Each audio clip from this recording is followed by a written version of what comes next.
There is a guy named Eric Peters who did an article in the American Spectator, a news article, titled Fewer VWs, More EVs, Shockers on the Ever Pricier Electric Vehicle Front.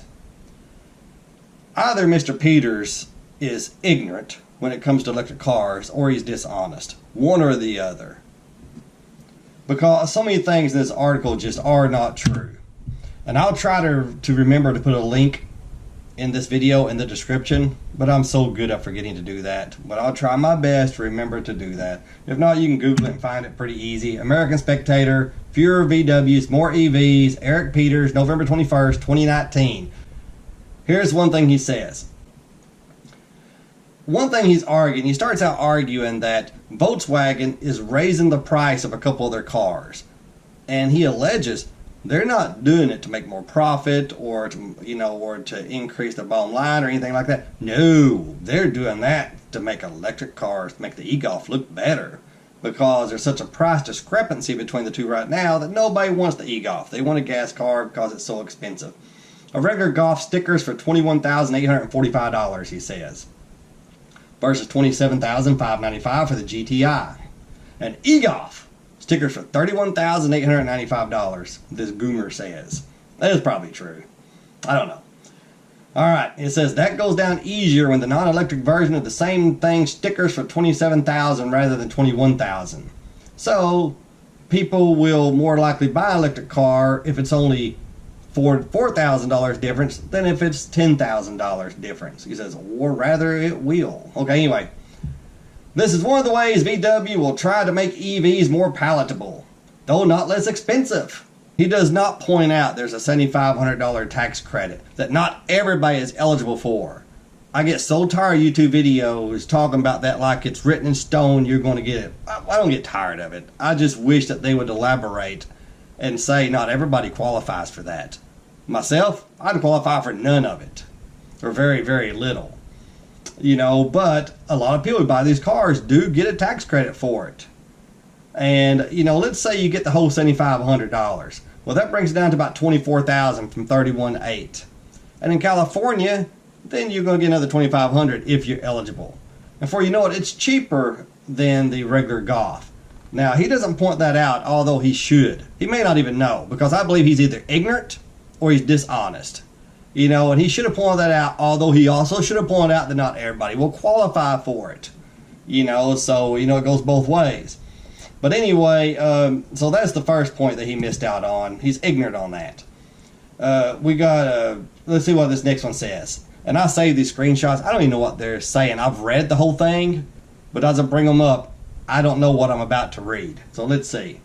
We got a preview of this stratagem when the government eliminated VW diesel-powered cars, including the diesel-powered Golf, which had a range of 700 miles versus 150 for the $31,000 e-Golf. That's probably true. I think the 2020 e-Golf is somewhere around 150 miles, but I don't know what. But it's also dishonest. It's true. You can be telling the truth and still be dishonest. Because he's making people who don't know about electric cars think the e-Golf is normal. In 2020, the 150 mile electric car is not normal. Most of them go 200 miles and more. A bunch of them over 300 miles. But he's saying, okay, this had a range of 700 versus measly 150 for a $31,000 car. Hello, what about the 2020 Chevy Bolt, B-O-L-T? I think it has a range of 258, 259 miles. And that's highway miles. City, you'll get more.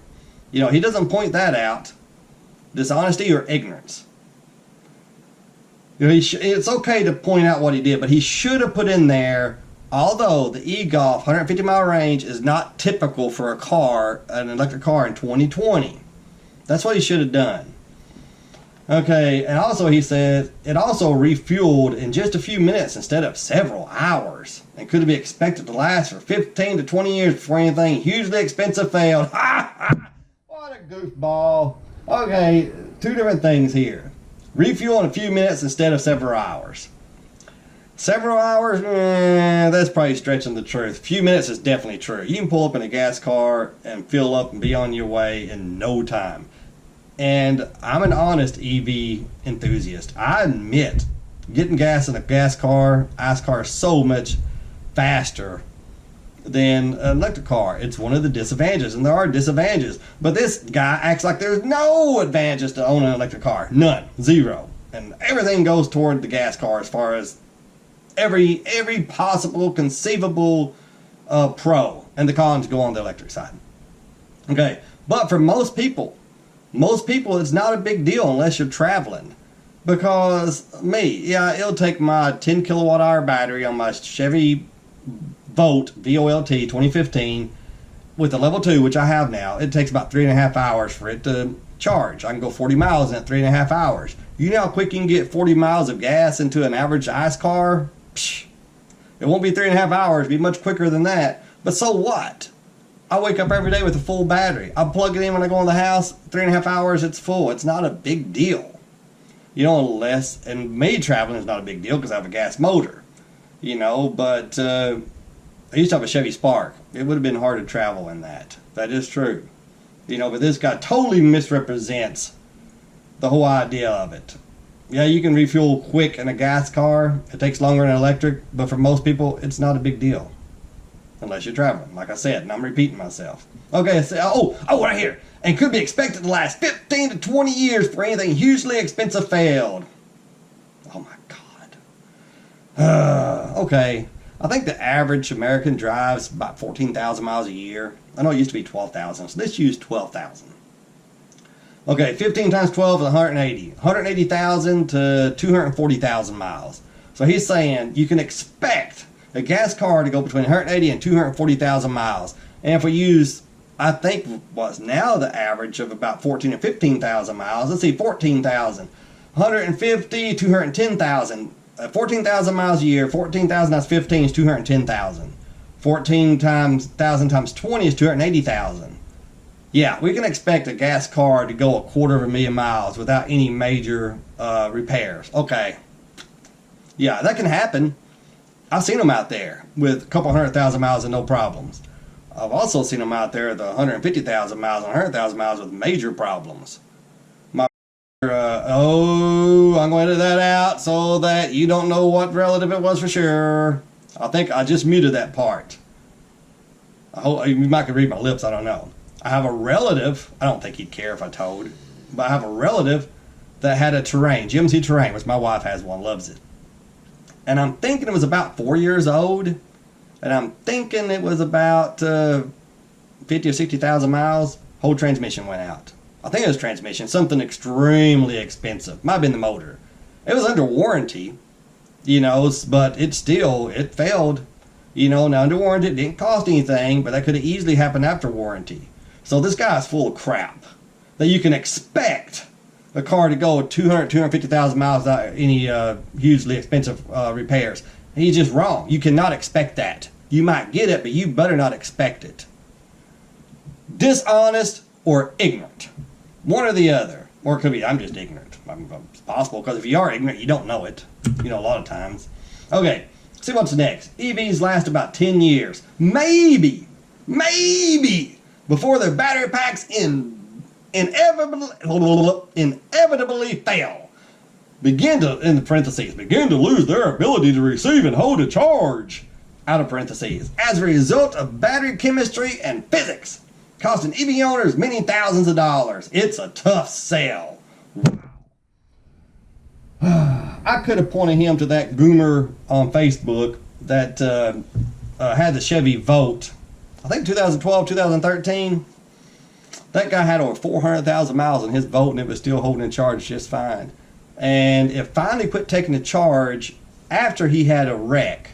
And he believes it's due to the wreck. It never was properly repaired. 400,000 miles still holding the charge. I could have pointed him to the Chevy Volt or Boat Owners Group, or just about any other, the Spark EV Owners Group on Facebook. I could have pointed him to almost any EV group, for honest analysis on their electric cars. And most of them will tell you that they've had not very much battery degradation, except for the Nissan Leaf Owners Group. Now, Nissan Leaf, they're a different story. All right, take them completely out. But unless it's a Nissan Leaf, and if this guy's true, if this guy's honest, How come we're not seeing many batteries replaced under warranty? My car has an 8-year warranty. The Spark EV has an 8-year warranty.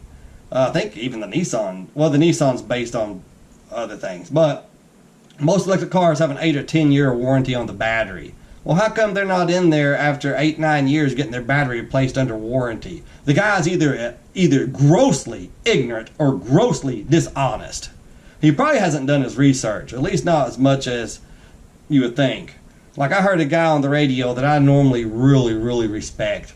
He was going on about electric cars a few weeks ago, and because he found a story about a Tesla, one Tesla, that needed his battery replaced.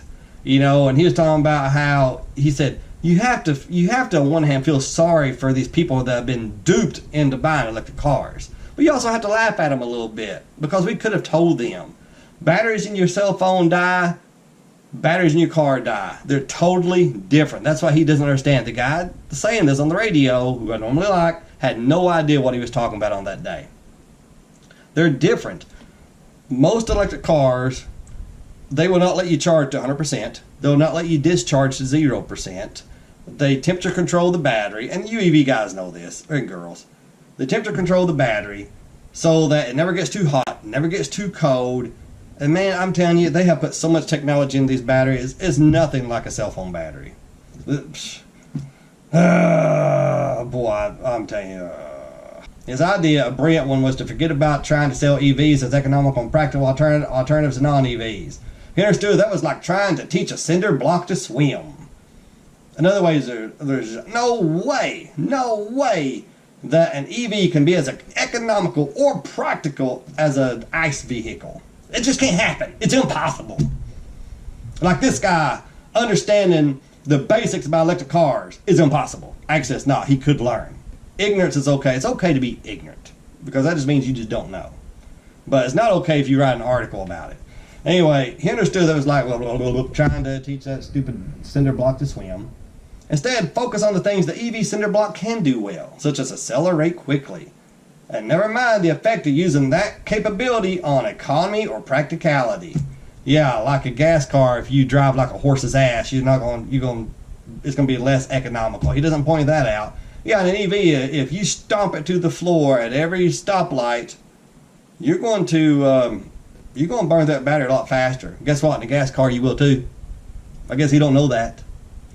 And as far as economical, yeah, okay. So my Chevy Spark EV, I use that example because it is so insanely quick off the line. But yeah, it cost me about 1.2 cents a mile to operate that car in non-winter. If I were to drive like a horse's ass, then at most double that to 2.4 cents a mile. And I think it'd be more like 1.8 cents a mile. Yeah, boy, that's really hurting the pocketbook, ain't it? Oh, what a goofball. Okay, electric cars do cost more than the gas equivalent usually, if you don't get the tax credit. If you do, sometimes they still do. But you know what? Some people think they're worth it. This guy may not. My EV-hating cousin definitely doesn't think they're worth it. But some people do. Big deal. You know, a lot of people don't think that a Ford F-150 that's never going to haul anything is worth $50,000. That's not very practical. But if somebody wants it, that's what they want. Some people don't like it, then piss on them. It doesn't matter. If you like your Ford F-150, drive it. Every EV maker touts a lie, or at least a major representation. EV makers are so evil and disgusting. They lie about how far they go. Instead of the long-established practice of numbering city and highway mileage together, blah, blah, blah, EVs tout a single number, and the implication is that this is how far they'll go.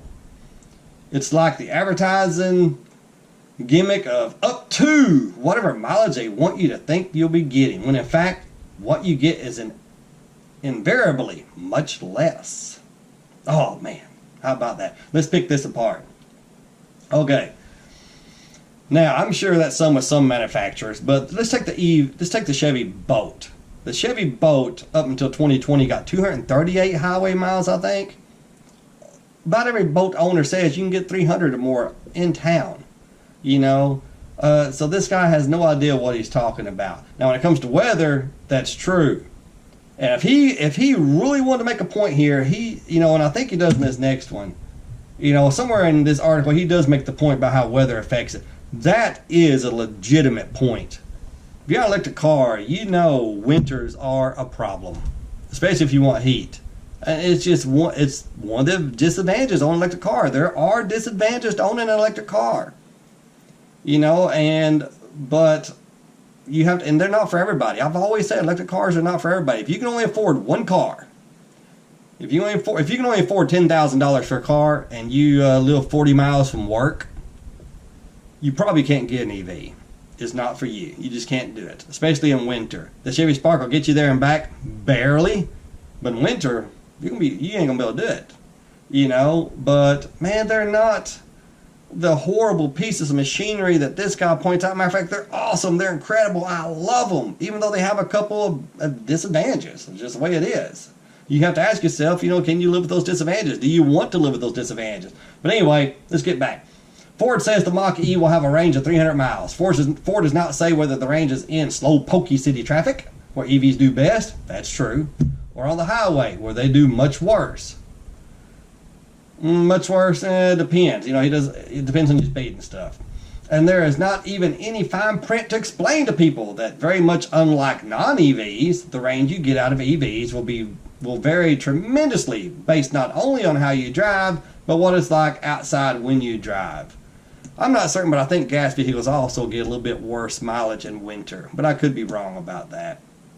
But he wants at least some fine print explaining that the EV manufacturer is lying to you. And the range you get would be tremendous. Unlike ICE vehicles, the range you get of an EV will vary tremendously based on not only how you drive, but what it's like out. Man, ICE vehicles also, their mileage is based on how you drive. It's the opposite usually. If you drive in town, it's much, much worse. But if you punch it every time you take off, it's also much, much worse. How come the Hellcat from Dodge doesn't explain to you that if you drive like an idiot, your gas mileage is going to suffer? How come they don't explain that? This guy, it's grossly dishonest, edging upon fraudulent. I'll tell you what's fraudulent, your stupid article. To present the performance range of an EV driven in warm and mostly flat LA, or representative of the performance range of an EV driven in Minnesota in January. Now that has some truth to it. But there's no way you can count for every single state, every single county, every single city. I would think if a person buys an EV, they've done their research and they would know that it depends on terrain. It depends on climbing up a mountain versus going down a mountain. It depends on the weather. There's no way you can put that kind of information on a sticker. Every state is different. Every county is different. Every city is different. Okay, but that is how it's been misrepresented to prevent people from noticing or objecting until it is too late for that to matter, which will happen when you can no longer buy a new car that isn't electric or priced right up there with one. That's what a lot of EV haters are scared of. They're scared that the government is going to wind up outlawing electric cars. I don't want that to happen, and I don't think that's going to happen in the United States anytime soon, if ever. But this guy's sure worried about it. Man, the whole article's just, it's worth reading just to laugh at him, I guess. But I think that's it. That's the end of it. Now, I'm sure somebody's going to talk about how I'm the ignorant one. Some EV hater is going to do that. That's okay. I don't give a crap. I am pretty ignorant. I am. I'm not a very smart guy at all. But anyway, y'all read this stupid article if you want to. I still say the guy is either ignorant on EVs or grossly dishonest. And he may just be that ignorant. He really might. Anyway, you have a great day. Thanks for watching. And remember, chicks dig scars and electric cars. They also dig intelligence and honesty. Remember that, Eric Peters. Have a great day.